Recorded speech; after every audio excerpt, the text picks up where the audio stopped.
નમસ્કાર મિત્રો, જો તમારા બાળકો પણ બજારમાં મળતા 5 રૂપિયાવાળા ચટપટા પડીકા ખાવાના શોખીન છે તો આ ખબર તમારા માટે લાલ બત્તી સમાન છે.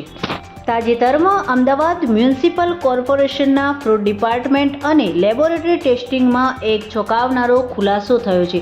બાળકોના ફેવરેટ એવા બચ્ચો કા પાસ્તા, ટાર્જન અને છોટા ભીમ જેવા 8 જાણીતા પડીકાઓમાંથી કેન્સર થઈ શકે તેવા પ્રતિબંધિત ઓઇલ સોલ્યુબલ ડાઈ એટલે કે ઝેરી કેમિકલ કલર મળી આવ્યો છે.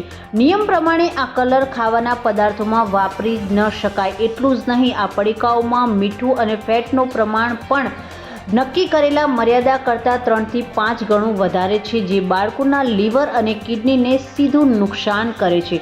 તંત્ર દ્વારા તાત્કાલિક કાર્યવાહી કરીને આવા 75,000થી વધુ પડીકાઓનો જથ્થો જપ્ત કરી તેના વેચાણ પર સખત પ્રતિબંધ મુકાયો છે. એક જવાબદાર વાલી તરીકે આજે જ તમારા બાળકોને આવા લોકલ બ્રાન્ડના પડીકાઓથી દૂર રાખો. આ વિડીયો દરેક માતા પિતા સુધી શેર કરો અને નકલી કલરવાળા ખાણીપીણીથી દૂર રહો. વિડીયો ગમ્યો હોય તો શેર, લાઇક અને સબસ્ક્રાઇબ જરૂરથી કરજો.